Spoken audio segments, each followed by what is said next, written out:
రాజారెడ్డి రాజ్యాంగంలో జగన్మోహన్ రెడ్డి నాయకత్వంలో 5 సంవత్సరాలు ఈ రాష్ట్రంలో అరాచకాలు సృష్టించి అనేక మంది మీద తప్పుడు కేసులు పెట్టి అక్రమంగా దోపిడీలు చేసి అదే కార్యక్రమాన్ని తప్పించుకోవడానికి ఈ రోజు ఒక దళిత సోదరుడిని గన్నవరం పార్టీ కార్యాలయం తగలబెట్టినటువంటి కేసులో ఎవరైతే ఫిర్యాదుదారుడుగా ఉన్నటువంటి సత్యవర్ధన్ కిడ్నాప్ చేసి భయపెట్టి అతనితో తప్పుడు స్టేట్మెంట్ ఇవ్వడానికి ప్రయత్నం చేసినటువంటి సందర్భంలో కుటుంబ సభ్యులు ఇచ్చినటువంటి ఫిర్యాదు మేరకు ఇవాళ ఉదయం గన్నవరం మాజీ శాసనసభ్యుడు వల్లభనేని వంశీమోహన్ గారిని అరెస్ట్ చేయడం జరిగింది. మేము మొట్టమొదటి నుంచి కూడా చెప్తా ఉన్నాం, ఎప్పటికైనా ప్రజాస్వామ్యమే గెలుస్తుంది. జగన్మోహన్ రెడ్డిని నమ్ముకున్నటువంటి ప్రతి ఒక్కరూ కూడా ఏదో ఒక రోజు అరెస్ట్ కాక తప్పదు. అధికారం ఉంది కదా అని చెప్పి విర్రవీగితే రేపేమవుద్దనే దానికి ఇవాళ వల్లభనేని వంశీ అరెస్టే ఒక నిదర్శనం. ఇవాళ అతనికి రాజకీయ భిక్ష పెట్టినటువంటి పార్టీ తెలుగుదేశం పార్టీ. అతనికి శాసనసభ్యుడిగా గెలవగలగడానికి కారణం తెలుగుదేశం పార్టీ. అటువంటి కన్న తల్లి లాంటి తెలుగుదేశం పార్టీ కార్యాలయాన్ని తగలబెడితే ఇవాళ ఏం జరిగిందో చూసాం. వాళ్ళ అక్రమ దోపిడీలు అవన్నీ కూడా ఎంక్వైరీలు జరుగుతున్నాయి. అందరూ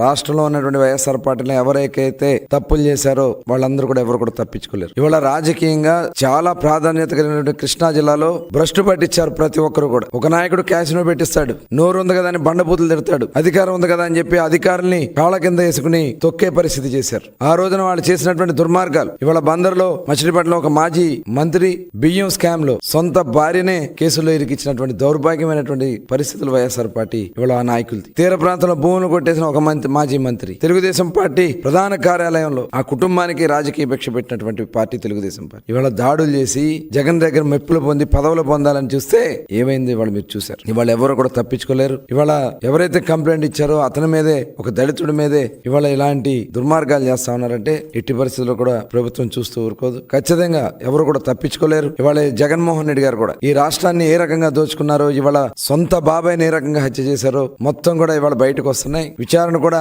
వేగవంతంగా పూర్తి కావాల్సినటువంటి అవసరం ఉంది. దానికి కావాల్సినటువంటి చర్యలన్నీ కూడా తీసుకునే పరిస్థితి ఉంది. కాబట్టి ఎవరు కూడా తప్పించుకోలేరు. ఇవాళ వచ్చి మాట్లాడుతూ ఉన్నారు ఒక్కొక్కరు. మీరు మాట్లాడే అర్హత మీకుందా? మీరు చేసిన తప్పిదాలే మిమ్మల్ని వెనక పంపిస్తున్న గుర్తుపెట్టుకోవాలని చెప్పి ఈ సందర్భంగా తెలియజేస్తూ, చాలా పారదర్శకంగా మేము కక్షపూరితంగా చేయాలంటే ప్రభుత్వం వచ్చిన నెల రోజుల్లోనే మొత్తం అందరినీ జైల్లో పెట్టొచ్చు. కానీ మేము ఎక్కడా కూడా ఎవరి మీద కూడా కక్ష సాధింపు చర్యలు తెలుగుదేశం పార్టీ చేయదు. ప్రజాస్వామ్యబద్ధంగానే ముందుకెళ్తాం. ఎవరైతే దీంట్లో అవినీతిలో గాని అరాచకాల్లో గాని భాగస్వాములు అయ్యారో వాళ్ళు ఎట్టి పరిస్థితుల్లో కూడా తప్పించుకోలేరని కూడా తెలియజేస్తాను.